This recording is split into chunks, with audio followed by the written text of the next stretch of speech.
D'abord bonjour à ceux qui seront intéressés par ces QR codes sur le Grand Collonges.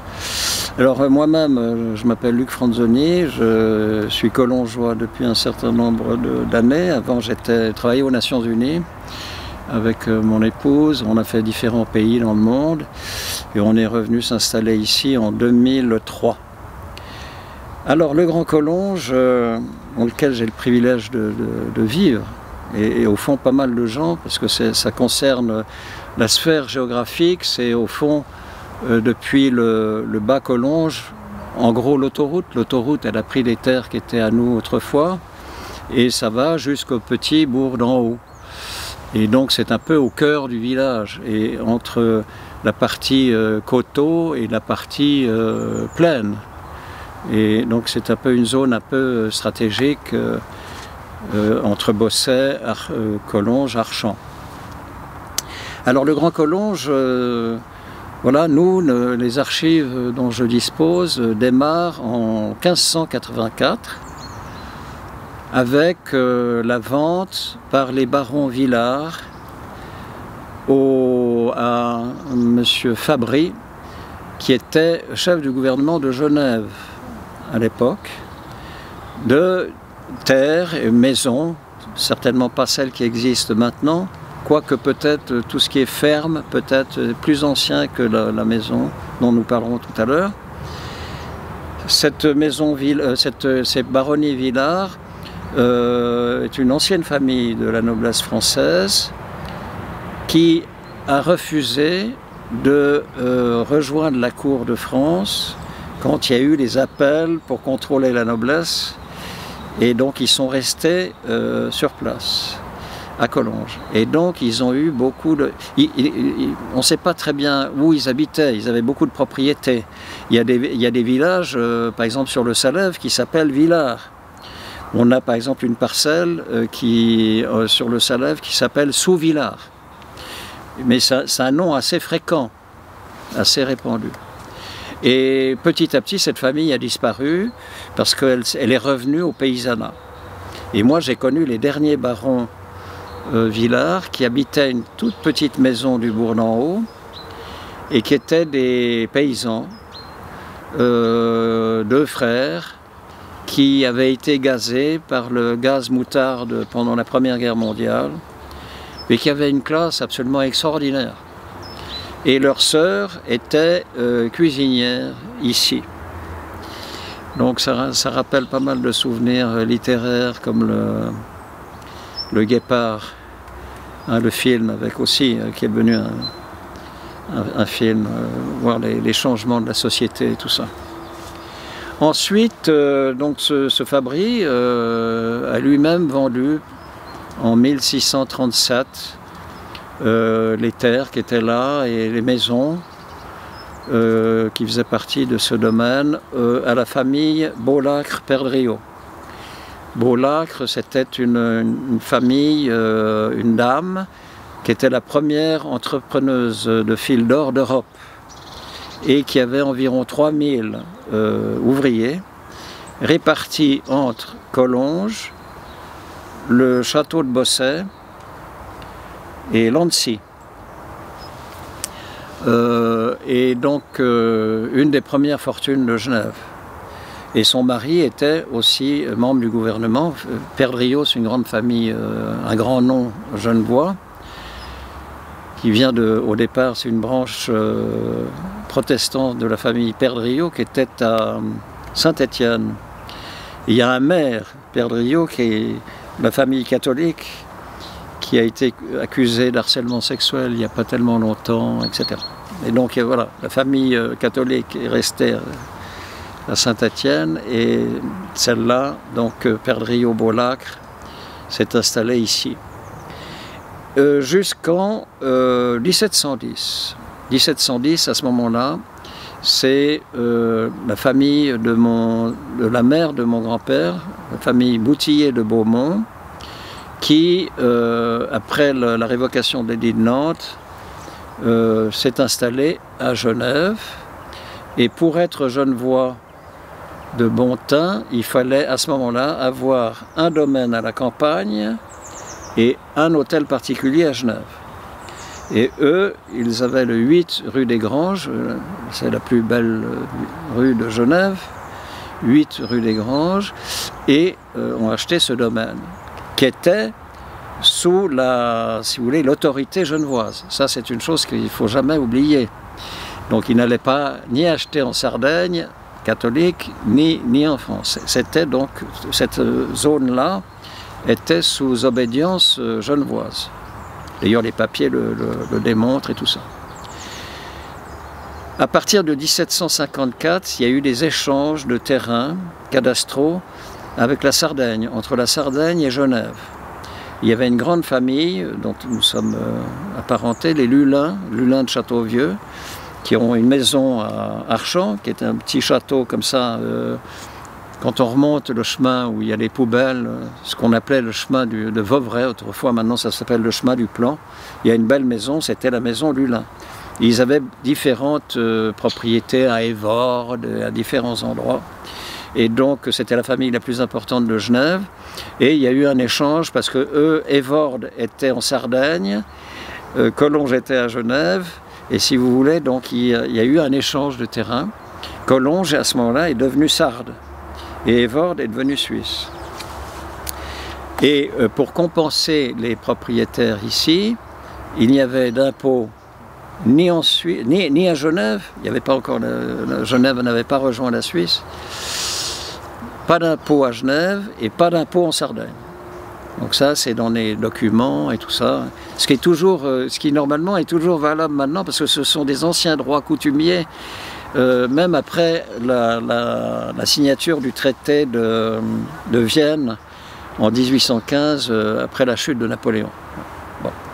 Alors, après, c'est devenu, en 1868 ou quelque chose comme ça, c'est devenu français. Puisque Napoléon III a fait la guerre et tout ça, Nice, la Savoie, les Savoies et tout ça. Donc maintenant, c'est... Mais ces vieux droits sont restés, si vous voulez. Et donc chaque année, j'écris aux impôts pour que notre exploitant agricole qui est suisse, parce qu'il y a eu un accord, je reviendrai dessus, ne soit pas taxé, ni taxé, ni imposé. Mais en fait, c'est le seul qui figure sur les tableaux fiscaux. Mais enfin bon, c'est encore autre chose. Et puis, voilà, donc en 1937, ma grand-mère a racheté à Loiry de Beaumont la propriété. Parce qu'il y avait une grande indivision. Et donc c'était aussi... Les Genevois avaient peur du Front populaire. Et donc ils se sont dit, bon ben voilà, il faut qu'on se sépare de tout ça. Et donc c'est ma grand-mère, qui est une vieille famille genevoise, qui a racheté ce domaine qui était au fond dans la famille de la mère de mon grand-père, donc en 1937. Et depuis, donc c'est Franzoni, si vous voulez, Franzoni de Beaumont, enfin c'est la même... voilà.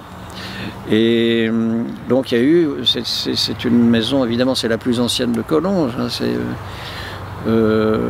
vous aurez l'occasion de voir des photos de tableaux faits par exemple par le peintre de la famille royale Bourbon, c'est-à-dire de Marie-Antoinette et de Louis XVI en 1788, qui représente le grand Collonges, et donc juste avant la Révolution. Et donc voilà, c'est très beau. Alors il y a eu des peintres, les familles de Beaumont, il y a eu des peintres Franzoni, il y a des peintres, ma femme aussi, Zoubida Franzoni, peintre. Bon, elle a été avocate, mais peintre. Il y a eu des écrivains, il y a eu des musiciens qui sont venus, Mendelssohn par exemple, qui est venu jouer ici.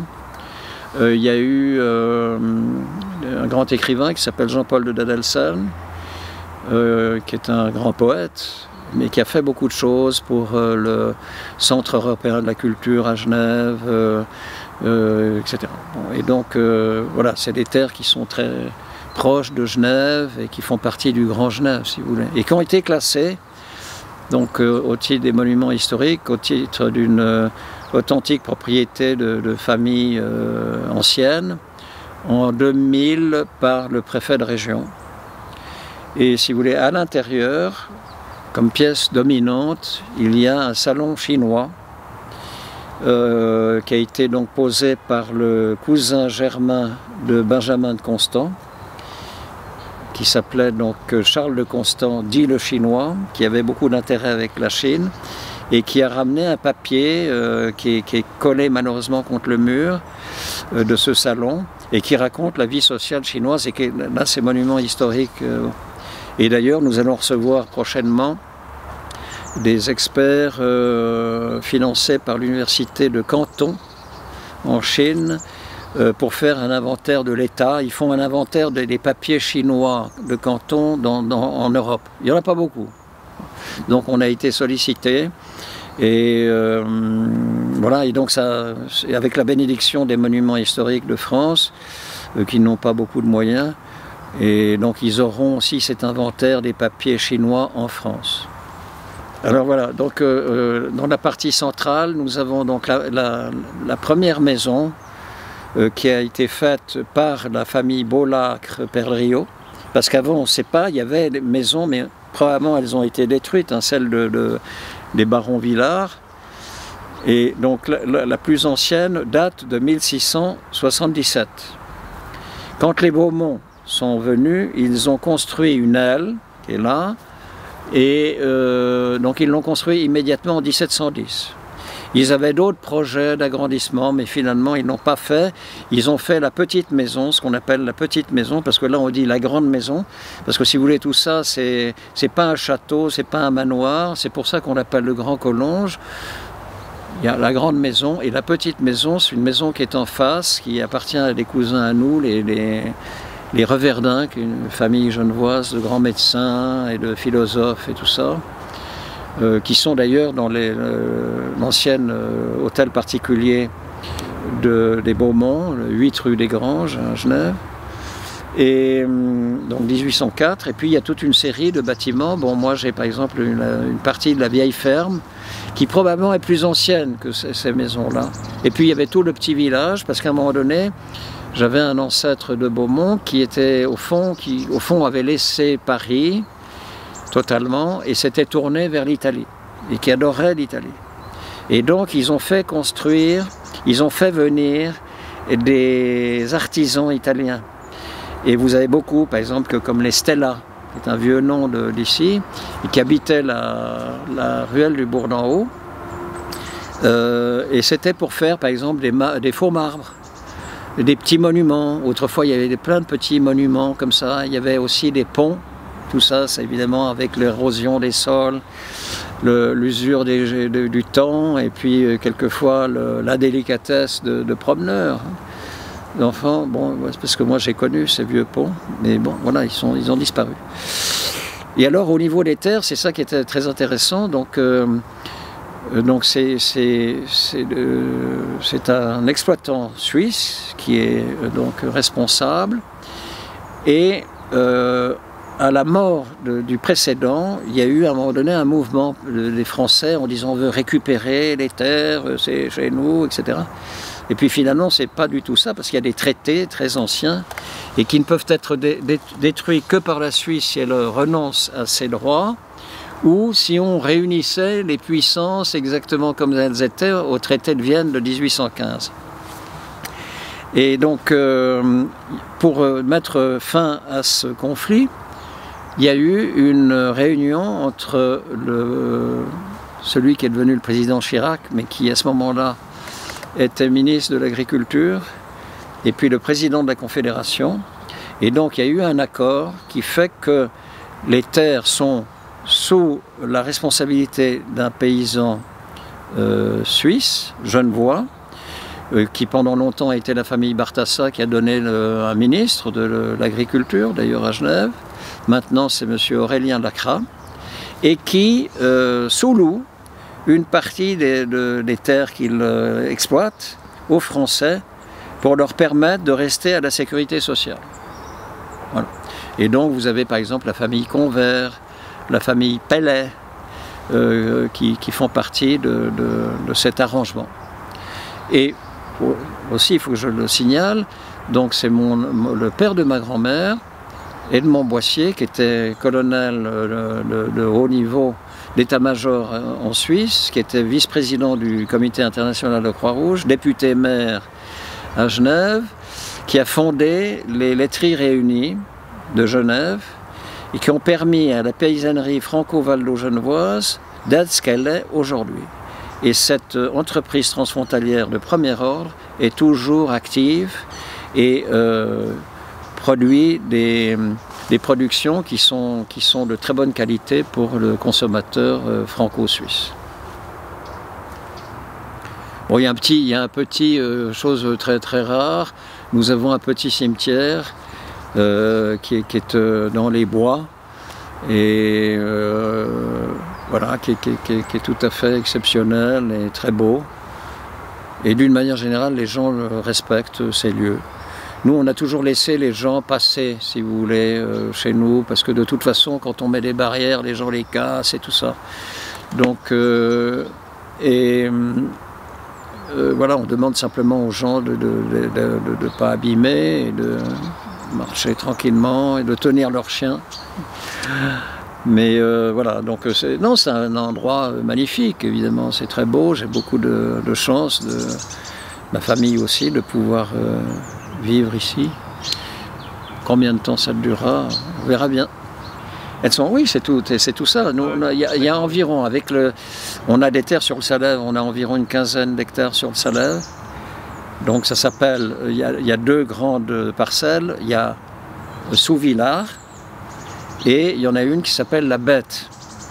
Il devait certainement y avoir un ours ou quelque chose comme ça à ce moment-là. Bon. Et ça donnait du bois de chauffage essentiellement ici. Et puis, bon, il y a environ trentaine, un peu plus d'hectares entre Collonges et Archamps et qui sont soumis à c'est toutes les zones franches, mais là, en plus des zones franches, il y a des vieux droits précédents. Donc c'est ces droits de non-imposition, non-taxe, etc. Mais il faut toujours se battre parce que ça devient de plus en plus rare. Et finalement, les gens, les affaires étrangères ne connaissent plus. Mais bon, en fait, quand même, il faut quand même le citer, la députée actuelle, Virginie Duby-Muller, a défendu le fait que la production française dans les terres de zone franche, dans cette zone-là, soit reconnue par le label Swissness. Ce qui n'était pas évident pour Berne, évidemment. Mais bon, moi je l'avais briefé aussi sur l'histoire un peu de tout ça, et finalement ça a été reconnu. Donc c'est pour ça que dans les laiteries réunies, vous avez plus de sociétaires français que suisses. Parce qu'il y a encore plus de paysans en France, entre le pays de Gex et la Haute-Savoie et Savoie, qu'à Genève, où il y a de moins en moins, et puis le canton de Vaud et tout ça. Mais c'est vraiment quelque chose d'extraordinaire et qui mérite d'être mieux connu par les gens. Alors c'est pas une accumulation, parce que je ne les ai pas, mais il y a eu des peintres, si vous voulez, la famille de Beaumont était au fond des gens qui ont été à un moment donné, ils ont lâché un peu la banque, parce qu'à un moment donné c'était les banquiers les plus importants de Genève en France. C'est-à-dire que même après la révocation de l'édit de Nantes, ils ont continué à financer le trésor royal. Et ils ont été aussi les banquiers de la Sardaigne et tout ça, c'était des grands banquiers. Après, ils ont été remplacés par exemple, la famille Pictet, très connue à Genève. Bon. C'est des grands banquiers, Mirabeau, Bordier, tout ça, qui sont des... Et le Salève, les trois quarts du Salève appartiennent à des familles genevoises. Il ne faut pas l'oublier. Alors c'était des peintres, donc si vous voulez, des peintres très appréciés. Donc là, on en parlait tout à l'heure entre nous, par exemple le président de la Confédération qui change chaque année, mais qui était donc au moment où je l'ai vu, était donc président de la Confédération. Il s'appelle Guy Parmelin. Et bien dans son bureau à Berne, il a un tableau, un unique tableau qui s'appelle Pluie et Soleil. Pour dire que la politique c'est ça, c'est entre pluie et soleil, un tableau de Pauline de Beaumont. qu'il a mis et qui était un très beau tableau, et donc on a eu l'occasion de le saluer et de lui donner quelques détails.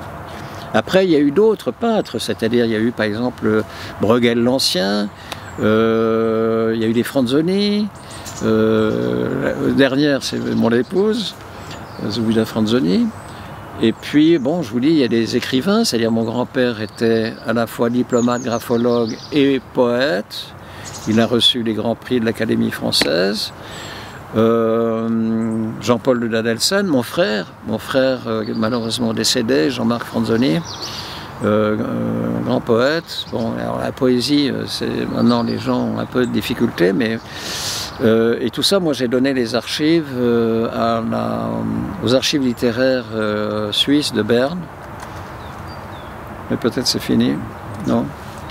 Et voilà, donc il y a de très beaux poèmes sur la campagne. Là, par exemple, il y a un très beau poème de mon frère sur le petit cimetière, et tout ça, ou sur les ancêtres d'ici. Bon, la famille Franzoni, c'est une vieille famille différente des Beaumont. Alors, il y a toujours des gens qui viennent quelquefois avec des trucs pour trouver des trésors et tout ça. Mais bon, il y aurait... Bon, Collonges, ça veut dire, ça vient des colonies romaines, c'est-à-dire d'anciens militaires qui ont été affranchis et qui se sont installés et qui ont développé. Donc,